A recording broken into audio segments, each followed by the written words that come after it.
Father in heaven, in the mighty name of Jesus Christ, kami, Lord God, ay mapagpakumbaba na lumalapit sa iyong mahabaging trono.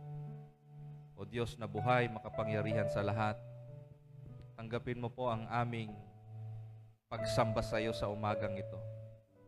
As we focus our attention, our hearts to you, O God, may your words penetrate our hearts, our soul, our mind, our spirit, Panginoon, that you may change us from glory to glory, just as by the Spirit of the Lord. And I pray, O Lord God, that your servant may just be a vessel, a channel of your words, of your power and your glory. And may the people of who will hear your words this morning ay pagkalooban mo po ng kaunawaan, ng karunungan, pagkakaintindi, at mabago ang puso, mabago ang isip, mabago ang buhay ng bawat isa sa amin. Matuto kaming mas lalong umibig sa iyo. Hallelujah.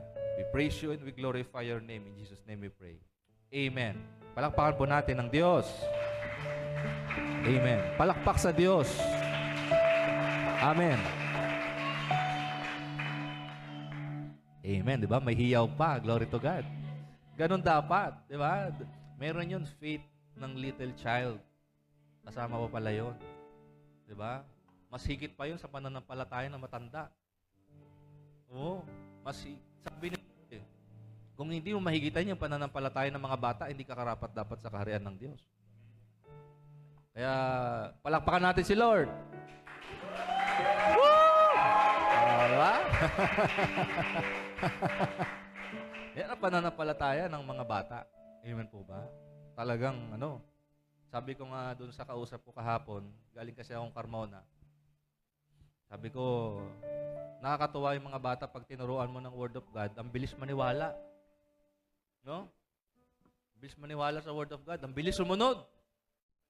Yung katabi mo, titigan mo nga, mabilis ba sumunod yan? Mabilis ba sumunod yan? Okay, let's go on. We have limited time.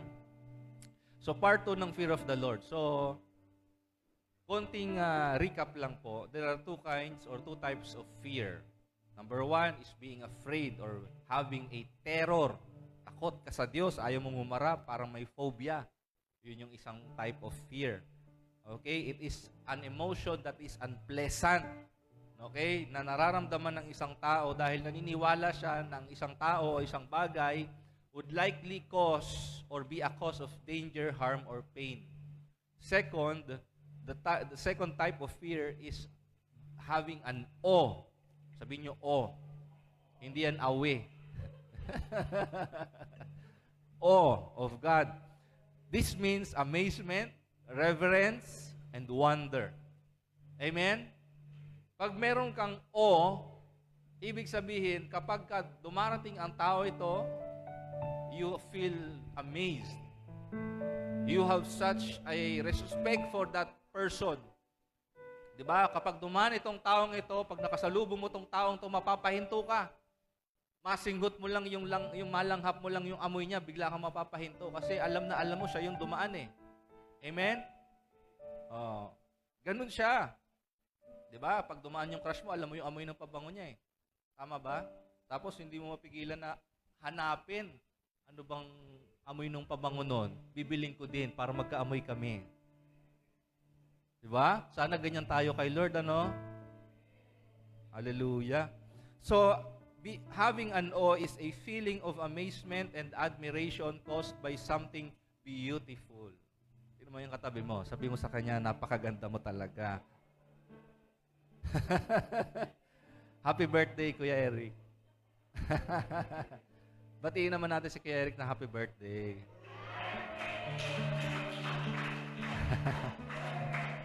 To you. Happy birthday to you. Happy birthday, happy birthday, happy birthday to you. Amen. Glory to God. Ayan. Sige po, mamaya na lang po yung papansit.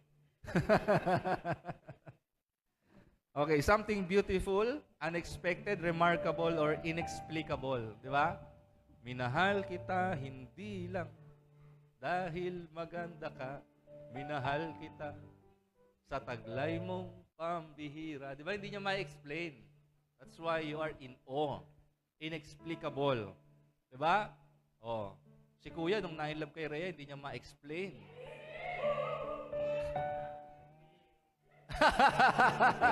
Ganon din si Rhea kay Kuya. Hindi niya ma-explain ba't ba ako na-inlove dito sa taong to. Okay? Okay. So, moving on. Okay? Those are the two kinds of fear. Okay? Ang tao, may ganong klaseng takot kay Lord. Okay? Yung una, you are fearful o takot ka, you are terrified kay Lord because you are in compromise. You are living in compromise or you are living in sin. Si Adam at si Eva, natakot sila sa Diyos. Bakit? Kasi nagkasala sila sa Diyos. Nagtago sila sa Diyos. Dahil sa takot nila sa Diyos, nagtago sila sa Diyos. Pero yung mga taong may banal na pagkatakot sa Diyos, hindi sila nagtatago sa Diyos. Nagtatago sila kay Lord. Mas lumalapit sila kay Lord.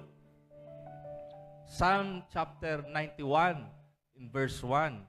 He who hides in the secret place of the Most High. Amen? Diba? Meron tayong binasang verse last time dun sa Psalm. Diba? There is a secret place reserved for the people who fear Him. Sabihin nyo, secret place. Yan. Okay. Next, sa slide po natin, you can love the Lord but do not have the fear of the Lord. Kasi yung loving the Lord, ganito po yan hindi ibig sabihin na mahal mo si Lord, sinasabi mo mahal si Lord kasi nag-church ka, ganito, ganyan. Yung love po kasi, merong mababaw na love eh. Diba? Parang halimbawa, nung grade school ka o nung high school ka, hanggang ngayon, yung love na akala mo love, pero infatuation pala. Obsession lang pala. Desire mo lang yung tao, pero hindi mo talaga siya mahal. Gusto mo lang siyang, yung word na tikman. May experience. That's not love. Sabihin mo sa katabi mo, that's not love. That's lust. Amen? How do people fall in love? Hindi lang man sa looks eh. Diba? Paano ka ba talaga totoong na-in love? Ate Mayan, paano ka na-in love? Sa itsura ba?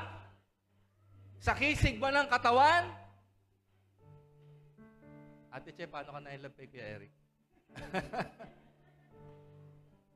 Di ba meron silang traits, meron silang characters na doon nahulog yung loob mo, tama ba?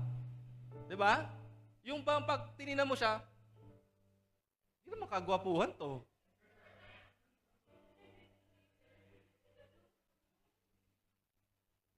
Pero meron siyang character, meron siyang trait na hindi physical.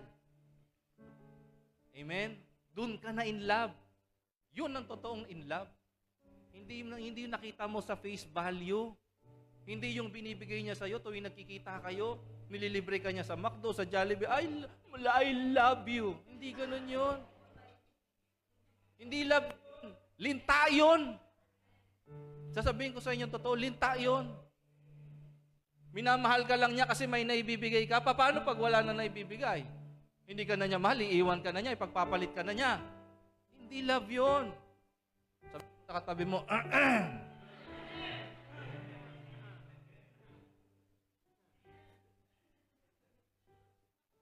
nagpipreach na ako. Di ba? Pwedeng may attachment ka, pero walang love. Gusto mo lang kilig. Hindi love yun. Okay? Sabi, ano ba yung, may word dun eh. Yung kanta, love will keep us alive. Di ba? When we're hungry. Ha? Mapapakain ka ba ng I love you? Sige nga, mabubusog ka ba nun? Hindi kayo kakain. Almusal, tanghalian, hapunan. Ang tanghalian ninyo, ang hapunan, ang almusal ninyo, puro I love you hang kayo. Alam nyo, may nakita akong ganyan. Ang lambing nila nasa kalsada pa. Nandoon sa sa Center Island, nagyayakapan.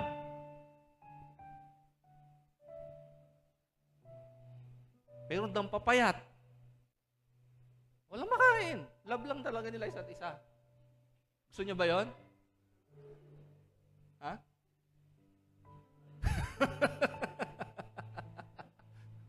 Di ba? Lubog yung panga.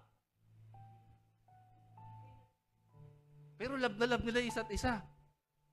Naglalambingan doon sa Center Island. Hindi totoo, nakita ko po yan sa Maynila. O kayo, kung gusto nyo mag-I love you-an lang araw-araw. Diba? Mag-aanak kayo ng siyam. Anak, mahal na mahal kita. Kainin mo tong lupa. Diba? That's not love. Okay. So again, you can say that you love the Lord but do not have the fear of the Lord. Amen? Kasi kung may takot ka sa Diyos, iingatan mo yung buhay mo. Iingatan mo yung pinanonood mo, ingatan mo yung pinakikinggan mo, ingatan mo yung mga pinupuntahan mo, iingatan mo yung pinakikisamahan mo. You will live with a holy fear of God. Wherever you are, whatever you are doing, kahit mag-isa ka lang, you are living in the holy fear of the Lord. Amen. Palapakan po natin ng Diyos. Again, what is the fear of the Lord? It's to love what He loves and hate what He hates. Ano ba ang love ng Diyos? Hebrews 1:9, He loves righteousness and He hates lawlessness. Proverbs verse 13, the fear of the Lord is to hate evil. Kinamumuhian ng Diyos ang masama, ang kasalanan. Amen po ba? Okay, now the extension, the part 2, the second part of my topic or my preaching, the fear of the Lord. The fear of the Lord makes you intimate with the Lord. Amen. Kung meron kang takot sa Diyos, you will have an intimate relationship with Him. Amen po ba? Anong ibig sabihin ng intimate? You will cherish Him above all. You will give God your highest priority. Amen po ba? 'Di ba yung kinanta ko last time? Lord, you are more precious than silver. Amen? Mas higit pa siya sa ginto, mas higit pa siya sa pilak, sa mahalagang bato. Dapat mas higit din siya sa jowa mo, sa asawa mo, sa kinikita mo. Mas higit dapat siya. Kasi ang sabi ng Bible, he who does not love me more than they love their mother, their father, brother, sister, is not worthy of me. Nabasa niyo sa Bible yun? Pag mas mahal daw natin yung asawa, anak, nanay, tatay, kung sino pa man, higit kay Lord, you are not worthy of me, sabi ng Panginoon. You are not worthy of my presence. You are not worthy of my blessing. Amen? You're not worthy of me. Kaya may mga tao po na hindi nila maranasan ang presensya ng Diyos sa buhay nila o ang pagkilos ng Diyos sa buhay nila because they do not have the fear of the Lord. Because holiness attracts the presence of the Lord. Kaya mayroong mga taong baliw na baliw sa Diyos eh. Isa na ako doon. Tanungin mo yung katabi mo, baliw ba siya? Baliw ba yan? Baliw ba kay Lord yan? Di ba, nakakita na ba kayo ng baliw na naglalakad sa kalsada? Nakakita. Anong ginagawa niya? Tumatawa mag-isa? Nagsasalita mag-isa? Minsan umiiyak. Ganyan yung baliw kay Lord.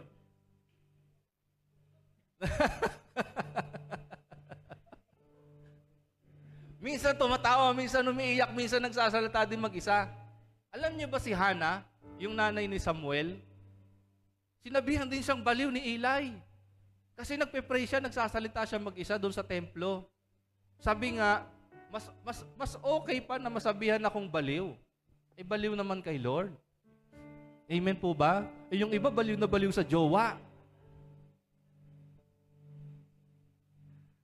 The fear of the Lord makes you intimate with the Lord. Dapat, kung meron kang takot sa Diyos, siya lang yung magiging laging laman ng isip at puso mo. Ay, dalawa lang. Doon na lang ako sa kabilang church. Baka mas mahal nila si Lord doon. No? Siya lang ang laging nasa ang laman ng isip at puso mo. Yung iba dapat ang story araw-araw, namimiss ko na siya.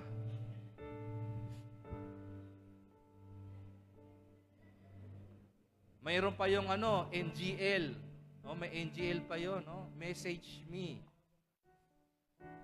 Kung meron kang takot sa Diyos, takot kang mawala sa piling niya, sa presensya niya. Amen? Let me give you an example. Si King Uzziah, in 2 Chronicles chapter 26 in verse 5. Tingnan niyo po ito ha. He sought God. He sought God. Hinanap niya ang Diyos during the days of Zechariah, who instructed him in the fear of God. Amen. Ito daw si King Uzziah, he is always seeking God because of Zechariah. There is a person who instructs him in the fear of God. Tinuturuan siya na matakot sa Diyos. And as long, tingnan nyo ha, as long, sabi mo kay Jordan, as long. Ay, hindi na-guess ni Jordan, is slow.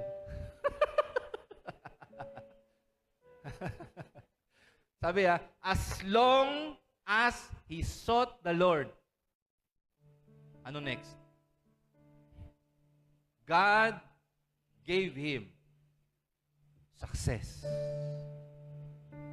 As long as he sought the Lord, God gave him success. Tama yung sinasabi ni Ate Bem nyo kanina, Pastora Bem. Tama?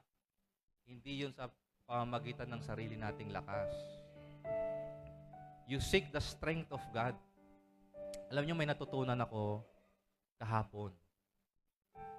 Alam nyo ba yung tuhod is a symbol of strength? Alam nyo ba? Ang tuhod is a symbol of strength. Subukan nyo pong mawala lahat ng litid nyo sa tuhod. Ewan ko kung makatayo kayo. Okay? Naunawaan po ninyo? Ang tuhod is a symbol of strength. At ang tuhod ang ginagamit natin para lumuhod. How come? What's the meaning of that? Kasi yung strength mo, inalalagpak mo sa lupa to show God that without Him, you are nothing. Kaya kapag hindi ka lumuluhod sa presensya ng Diyos, isa lang ang ibig sabihin nun. Sa sarili mong lakas ka nagtitiwala. Kaya alam nyo po, pag ako nagpe-pray, personally, mas gusto ko talaga nakaluhod. Minsan nga nakadapa pa talaga akong ganun eh. Amen po ba? Because I want to show God that He is my strength. Hindi yung lakas ko, hindi yung galing ko, hindi yung talino ko. Siya ang lakas ko. Siya ang talino ko. Diba? Merong verse sa Bible, Kuya Dave, pakitulungan ako. 1 Corinthians chapter 1, verse 22 to 24, I think. Tingnan nyo to. 1 Corinthians chapter 1, 22, 23, 24. Tingnan nyo ha. Jews, yung mga Hudyo, they seek for a sign. Ang mga Griego daw, they seek after wisdom. But we preach Christ crucified. To the Jews, a stumbling block, and to the Greeks, foolishness. 24. But to those who are called, sa mga tinawag ng Diyos, sabi, si Kristo ang kapangyarihan ng Diyos at ang karunungan ng Diyos. Amen? Si Kristo ang kapangyarihan ng Diyos. And when you kneel down before the Lord, you are saying, Lord, you are my strength. Amen? Palapakan naman natin si Lord. Hallelujah. So, hallelujah. Again, dun po sa ating topic, si King Uzziah, as long as he sought the Lord. When you are seeking God, amen po ba? You are seeking God in a secret place. There is where you meet God. In your secret place. May secret place ka ba? Tanungin mo yung katabi mo, may secret place ka ba? Ang secret place po, ito yung lugar na kung saan sobrang intimate mo kay Lord. Amen po ba? Na pag pumasok ka sa lugar na yon, damang-dama mo talaga yung presensya ng Diyos. Amen? Alam niyo po ba, mayroong mga lugar sa Pilipinas at sa buong mundo na pag pumasok ka sa lugar na yon, nanginginig ka sa takot. Tama ba? Tama ba? Hello? May kausap ako? Naranasan niyo bang pumasok dun sa gabi, sa Star City dati? Anong tawag doon? Gabi ng Lagim. Nakapasok na kayo doon? Bago pa kayo pumasok, ano yung nararamdaman ninyo? Natatakot ka na, di ba? Pagpasok mo sa pintuan, natatakot ka na. Wala ka pa nakikita, di ba? Kasi bakit? Yung lugar na yon ay intended na matakot ka. Amen. Amen. Ngayon, dapat tayong mga Kristiyano, meron ba tayong intended place na kung saan, bago ka pa pumasok at pag pumasok ka, damang-dama mo yung takot mo sa Diyos. Hindi ka pa nagsasalita, nararamdaman mo na yung presence niya. Amen po ba? Kasi yung lugar na yon is intended talaga para makatagpo mo si Lord. Amen po ba? Meron pong kinakwento yung pastora ng sa Baguio. Glorious Church.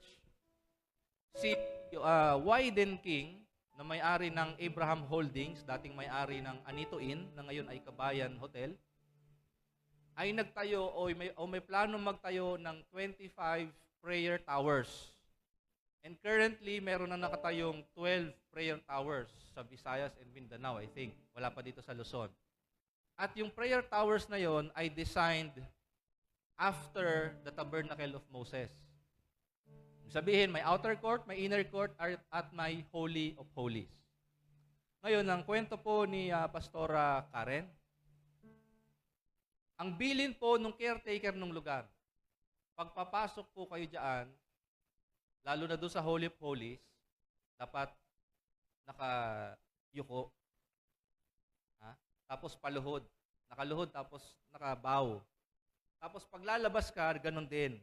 Hindi pwedeng tumalikod sa Ark of the Covenant to show reverence doon sa lugar. Alam niyo po ba ang kwento? Pagpasok pa lang nila, napadapa na talaga sila. Why? Because there is such a reverence in that place. Sa lugar na sobrang taas ng reverence, danas na danas, damang-dama mo doon ang presensya ng Diyos. Tapos may nagpe-pray daw doon sa lugar na yon 24/7. Amen? Amen po ba? Kaya pinapasama namin kayo sa prayer. Amen po ba? Kasi yung corporate prayer ignites your personal prayer life pagdating sa bahay. Hindi ka na nga ma-apoy mag-pray sa bahay, ayaw pang umattend ng prayer meeting, paano ka mag-a-apoy sa prayer mo? This is in no way condemning you, but encouraging you. Amen? Naunawaan po natin? Okay. Again, mayroong mga lugar na pagpasok mo pa lang, damang-dama mo na presensya ng Diyos. Kasi ang taas ng reverence sa Diyos doon sa lugar na yon. And I want that place to be this place. I want people, hindi pa man sila umakit dyan sa hagdan, damang-dama na nila yung presence ni Lord. Yung goodness of the Lord. Amen po ba? yung such reverence, yung such respect na pagpasok natin sa church, ayaw mo mag-cellphone, gusto mo lang makinig, gusto mo lang mag-worship, ayaw mo matulog. Hindi ka makakaramdam ng antok kasi meron kang reverence kay Lord. Nakwento ko na ba sa inyo, merong Sunday na alas 4 na ako natulog, pero nagturo ako mula umaga hanggang hapon? I think that was just 2 Sundays ago. 4 a.m. na ako natulog, pero hindi ako nakatulog sa service. Why? It's not because of the place. It's because of my reverence for the Lord. If you have respect or fear of the Lord, you will respect the place where He dwells. Amen? Kaya nga yung word na binigay sa akin ni Lord last Sunday, si Moses, when he was invited in the presence of the Lord, anong sabi sa kanya ni Lord? Moses, take off your sandals, for the place where you are standing is a holy ground. Remove your sandals. Ano ibig sabihin? When you come to a place where you are invited in the presence of God, you should be willing to remove everything. Amen? You should be willing to remove everything that will defile that place. Tanungin mo yung katabi mo, willing ka ba? What are those things that may defile the holiness in that place? Ano sa tingin nyo?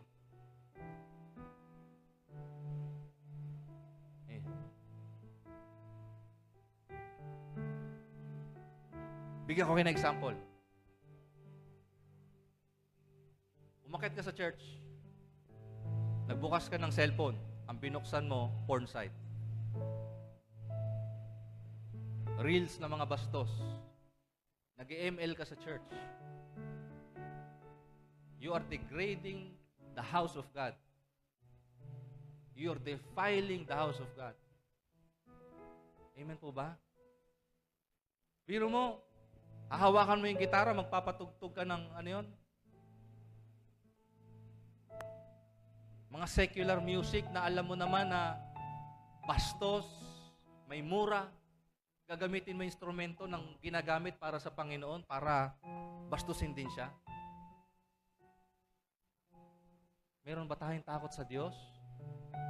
Yung cellphone, na doon mo binabasa yung devotion mo, doon mo rin ginagawa yung kasalanan mo. Meron ka bang takot sa Diyos? Hello? Yung bibig natin, na pag Sunday, praise you Lord, pagdating mo ng Monday hanggang Saturday, PI ka, GAGO ka. Hello? May takot ba tayo sa Diyos?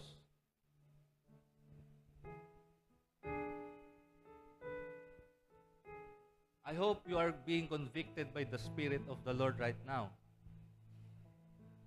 Because, alam nyo po, in Psalms chapter 147, verse 11, the Lord takes pleasure in those who fear Him. Nagagalak po ang Diyos na makita ang mga anak niya may takot sa Kanya. Ano po kayang pakiramdam ng isang magulang na pag dumadating siya sa bahay niya, yung mga anak niya ay nagdadabog. Yung mga anak niya, binabaliwala siya, hindi man lang nagmamano, hindi man lang binabate. Tingin niyo, ano mararamdaman ng magulang? Sa tingin niyo? Ha? Nasasaktan. Madalas ganun yung ginagawa natin kay Lord sa church pa. Pumupunta tayo dito thinking that we will meet God and yet, binabaliwala naman natin siya. Browse ka ng browse. Kausap ka ng kausap sa katabi mo. Hello? Diba?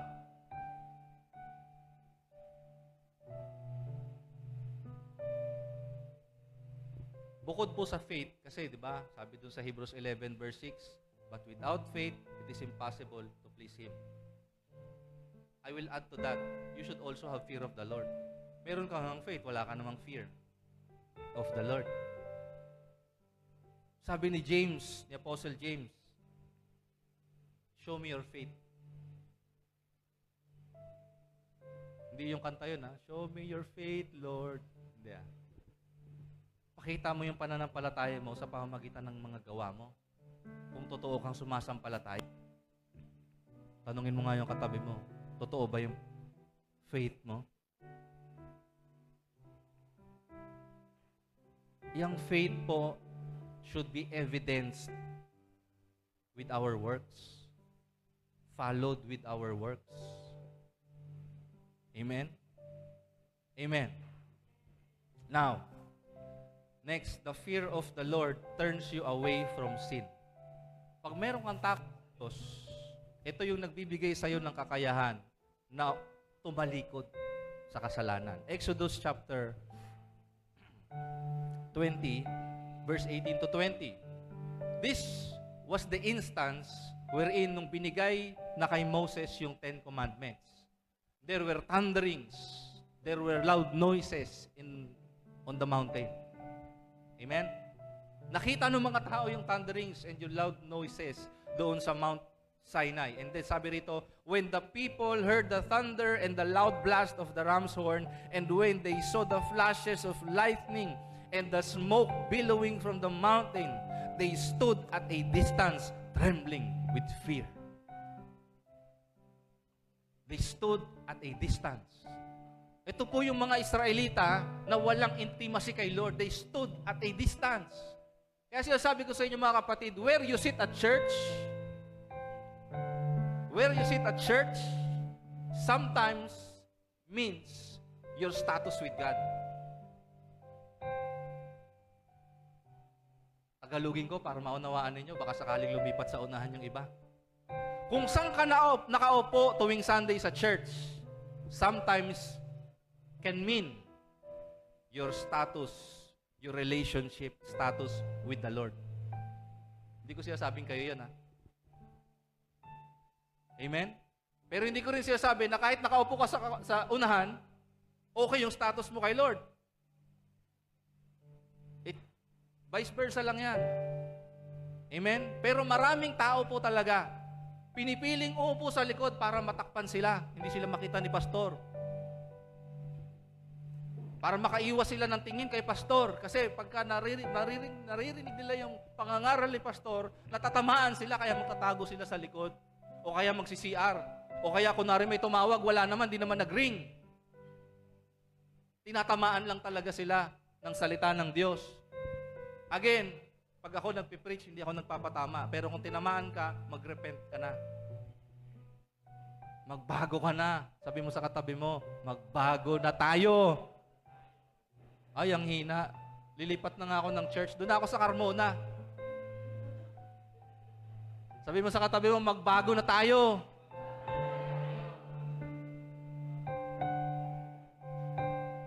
Now, sabi rito, don't be afraid. Sabi mo sa katabi mo, huwag kang matakot. Sabi diyan, for God has come in this way to test you, and so that your fear of Him will keep you from sinning. Amen? Yung takot mo sa Diyos ang magbibigay kapangyarihan sa iyo o abilidad sa iyo para hindi ka magkasala. Kailangan mo maranasan yung mga kagilagilalas at yung magiting na karakter ni Lord para makaiwas ka sa kasalanan. Kailangan mo ma-experience yung glory niya. Amen?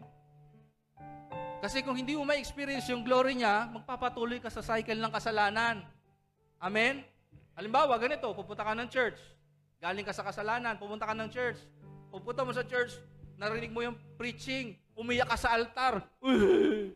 May uhog pa, umiiyak ka. Hello? Tapos pag uwi mo ng bahay, nagkasala ka ulit. Cycle, paulit-ulit lang. Tanungin mo yung katabi mo, hindi ka ba nagsasawa? Hindi ka ba nagsasawa? Hello? Diba? Mahuhulog, magigilty, magre-repent, mahuhulog ulit, magigilty, lalayo, manlalamig, babalik, paulit-ulit. Sabi ni Rose, aw. Narinig ko nag-mouthing eh. Diba? Kung gusto mo matapos yung cycle ng kasalanan sa buhay mo, ingatan nyo yung takot nyo sa Diyos. Lagyan nyo ng highest respect si Lord. Hindi lang sa church. Dapat sa lahat ng oras. Amen? Palakpakan po natin ang Panginoon.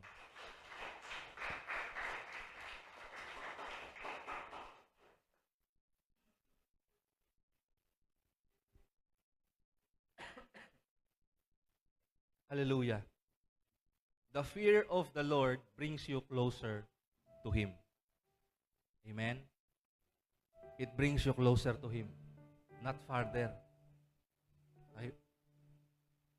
Sabi rito sa Jeremiah chapter 32, verse 38 to 40, "They shall be my people, and I will be their God.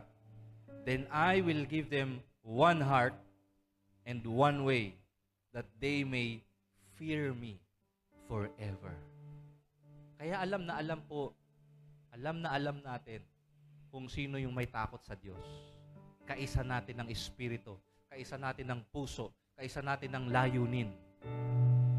Anong layunin? Mahalin siya.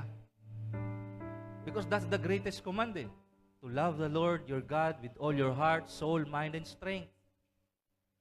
Kaya kapag merong lumalapit sa iyo na hindi niya mahal si Lord kesa sa iyo, huwag mo nang entertainin. Hello? Kung hindi niya kilala si Lord, hindi pa siya mature kay Lord, huwag mo nang entertainin. Sabi rito, "And I will make," that they may fear me forever for the good of them and their children after them. Kita niyo yun? Yung relationship mo sa Diyos will benefit not just yourself, but it will also benefit your children. Alam niyo, mayroon akong naalalang verse sa John chapter 17. Sabi ni Lord Jesus doon, "I sanctify myself so that they may be sanctified." You cannot expect your children to do well and to fear the Lord if you yourself as a parent do not fear the Lord. Wala kang time magbasa ng Bible. Wala kang time ng intimate prayer, intimate time kay Lord. You can't expect your disciples to commit in ministry if you yourself as a discipler does not commit yourself in ministry. Amen? So, again, yung pattern ng Word of God, ako muna mauna. Amen po ba? Because kapag hindi ikaw yung nauna, ang mangyayari po dyan, what you want to see yourself, you will impose to others. Naunawaan po natin. Para hindi mo impose sa iba, gawin mo muna. Then pag nakita nila, hindi mo na kailangang utusan pa. Amen? Amen. Pag nakikita nila, mga anak mo na lumuluhod ka sa bahay, luluhod din yan, kasunod mo. Pag nakikita ng anak mo, sa bahay mo na umiiyak ka sa presensya ng Diyos habang binabasa mo yung Bible mo, gaganahan niya magbasa ng Bible. Kung pagising mo sa umaga, naririnig nila, "I love you, Lord." Sa tingin nyo ba? Lalayo pa sila kay Lord? Our life matters. Our lifestyle matters. Amen.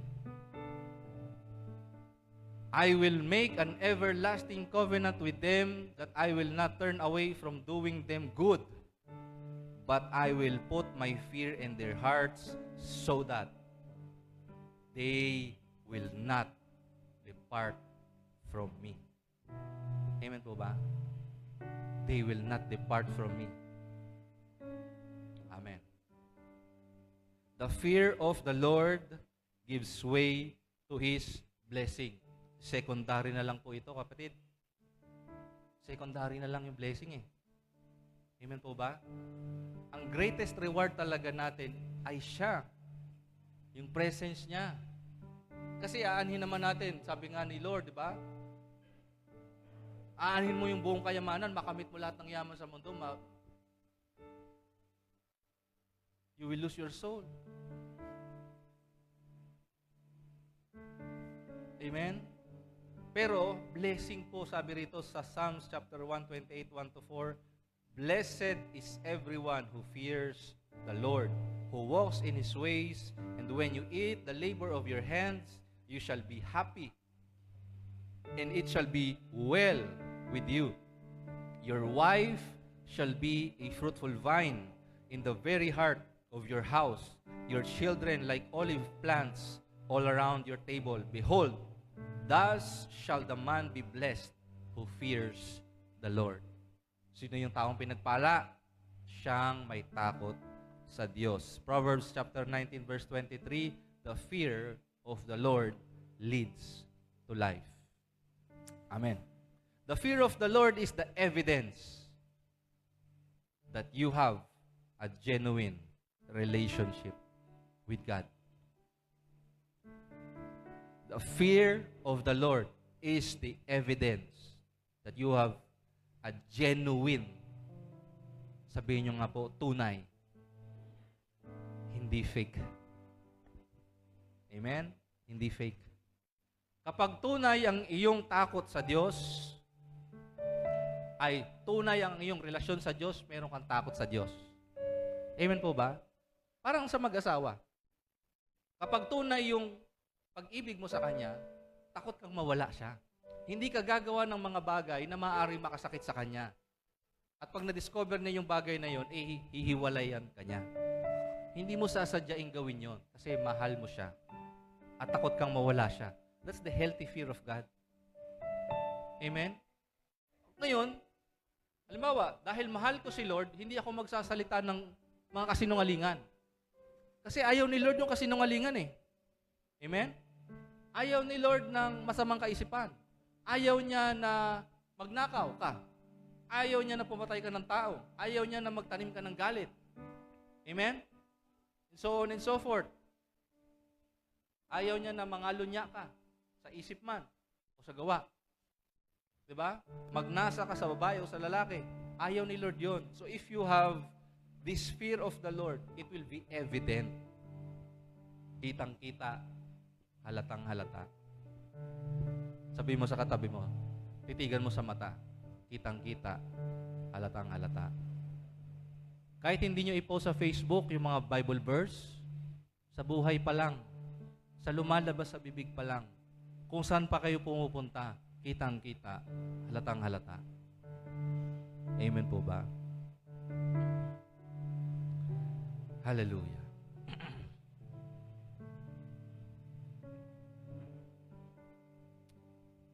Hallelujah. Tayo po lahat ay tumayo sa presence ng Panginoon. Shakarabas at akarabas. Ang church po, the church, the universal church of the Lord Jesus Christ, is expected to have fear of the Lord. Amen po ba? Hindi lang po ina-expect ng Diyos that we as a church come to Sundays, sing worship songs, listen to the preachings, at pag-uwi natin ng bahay, ganun pa rin yung buhay natin. Para lumago po tayo sa pananampalataya, dapat mayroon tayong takot sa Diyos. Kasi pag may takot tayo sa Diyos, in the pattern of scriptures, yung church lumalago. Amen po ba? Ang isang catalyst ng revival sa isang lugar o sa isang bayan is the fear of the Lord. Amen po ba? Oo nga, pray tayo ng pray. Lord, revival, Lord! Pero hindi naman natin iniingatan yung buhay natin. Ha? Pray tayo ng pray na dumami tayo sa church. Hindi naman natin binibigyan ng priority at importansya si Lord. Hello? Amen? Minsan, nagtotalk behind ka pa kay pastor mo. Ano ba yan? Utos ni pastor? Ayoko nga niyan eh. Sa akin pa pinapagawa. Alam niyo po yun. Hindi ko po sinasabi na pag sinabi ko lahat tama, no? No? Gusto ko lang pong i-impart po sa inyo na merong sphere or realm. At pag totoong takot ka sa Diyos, hindi lang si Lord ang nirerespeto mo, kundi yung mga anak niya. Hindi mo kayang saktan yung mga anak niya. Kasi anak sila ng Diyos, kapwa mo sila anak ng Diyos. Amen po ba? Ang sabi nga ng Bible, obey those who rule over you. But I'm not imposing myself to you to obey me. You obey the Bible. Amen po ba? Hallelujah. Let us pray. Pray. Close your eyes and pray. Habang nakapikit po kayo ngayon, just think of the things. Think of the things that you may be thinking or doing or saying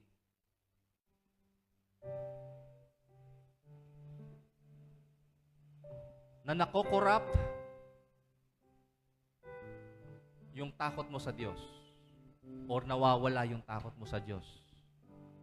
Mga imagination, mga conversation, mga lugar ba yan na pinupuntahan, mga taong pinakikisamahan. Think of those things or persons or people right now. Mga post ba yan sa Facebook, sa social media, sa Instagram, sa TikTok? Na tagal-tagal mo nang pinagkatago-tago pero alam na alam mo yung mga post na yon does not show your reverence for the Lord. And during this time, as you encounter the fear of the Lord, you are willing to erase those things. If you are that person, pumunta ka dito sa altar. Amen. If you are that person who is willing to remove everything right now that will defile the holiness of the Lord in you, I invite you to come to the altar.